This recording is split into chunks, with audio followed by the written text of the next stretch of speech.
ಈ ಕ್ಷಣವಷ್ಟೇ ನಿಮ್ಮದು, ನಮ್ಮದು ಮತ್ತು ಪ್ರತಿಯೊಬ್ಬರದು. ವರ್ತಮಾನ ಒಮ್ಮೆ ಹೊರಟು ಹೋದರೆ ಅದು ಮತ್ತೆಂದು ಮುಂದೆಂದು ಬಾರದ ಕಾಲದ ತೆಕ್ಕೆಗೆ ಹೋಗಿ ಸೇರುತ್ತದೆ. ವರ್ತಮಾನದಲ್ಲಿ ನಾವು ಕಲಿಯದೇ ಹೋದರೆ, ತಿಳಿದುಕೊಳ್ಳುವ ಪ್ರಯತ್ನ ಮಾಡದೇ ಹೋದರೆ ಯಾವ ಕಾಲದಲ್ಲಿಯೂ ಏನನ್ನು ಕಲಿಯಲಾಗುವುದಿಲ್ಲ. ವರ್ತಮಾನವೇ ಎಲ್ಲ ಯಶಸ್ವಿಗೂ ತಳಹದಿ, ನಿನ್ನೆ ನಾಳೆಗಳ ಮೂಲ. ವರ್ತಮಾನಕ್ಕಷ್ಟೇ ನಾವು ಮಾಲಕರು. ಈ ಕ್ಷಣವಷ್ಟೇ ನಮ್ಮ ಕೈಯಲ್ಲಿ ಇರುವುದು. ಕ್ಷಣಾರ್ಥದಲ್ಲಿ ಈ ಕ್ಷಣ ಬದಲಾದರೂ ಕೂಡ ಕ್ಷಣ ಕ್ಷಣವೂ ಕಲಿತ ಅನುಭವಿಸಿದ ಆಗು ಹೋಗುಗಳೇ ನಮ್ಮ ಭೂತ ಭವಿಷ್ಯದ ನಿರ್ಣಾಯಕರು.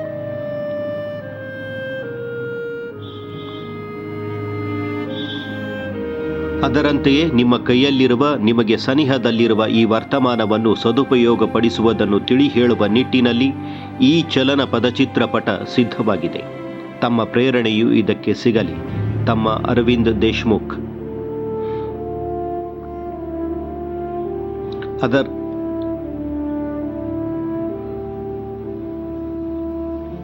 ಒಂದೇ ರೀತಿಯ ಅಕ್ಷರಗಳಿಂದ ಪ್ರಾರಂಭವಾಗುವ ಪದಗಳಿಂದ ವಾಕ್ಯಗಳನ್ನು ರಚಿಸಿ ವರ್ತಮಾನದ ಮಹತ್ವವನ್ನು ಇಲ್ಲಿ ತಿಳಿ ಹೇಳಲಾಗಿದೆ.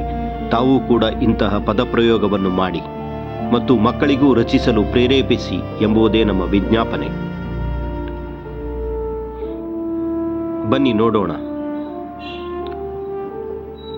ಅಳಿದು ಹೋದ ನಿನ್ನೆಗಿಂತ, ಅನುಪಸ್ಥಿತಿಯಲ್ಲಿರುವ ನಾಳೆಗಿಂತ ಅನುಭವಿಸುತ್ತಿರುವ ವರ್ತಮಾನವೇ ಲೇಸು.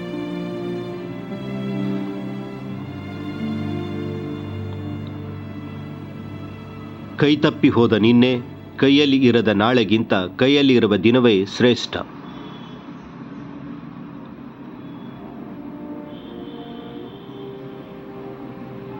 ನಿನ್ನೆ ಅನುಭವ, ನಾಳೆ ಅನುಮಾನ, ಈ ದಿನ ಅನುಭವ.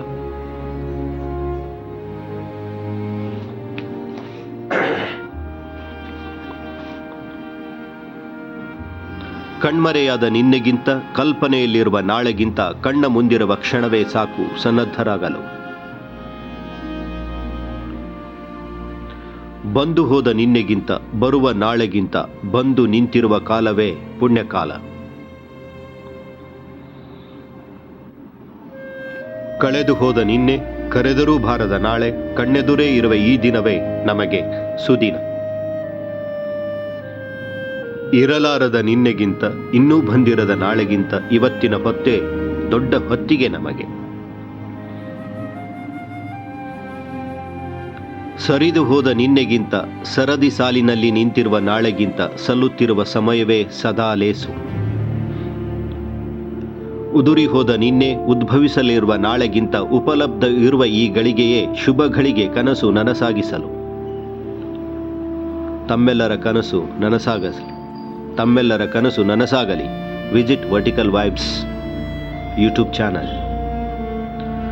ಶಬ್ದ ಸಂಗ್ರಹ ಮತ್ತು ವಾಕ್ಯ ರಚನೆಯನ್ನು ಹೆಚ್ಚಿಸುವ ನಿಟ್ಟಿನಲ್ಲಿ ಸಿದ್ಧಪಡಿಸಿದ ಈ ಚಲನ ಪದಚಿತ್ರಪಟ ವೀಕ್ಷಿಸಿದ್ದಕ್ಕಾಗಿ ತಮಗೆ ಮತ್ತೊಮ್ಮೆ ಧನ್ಯವಾದಗಳು.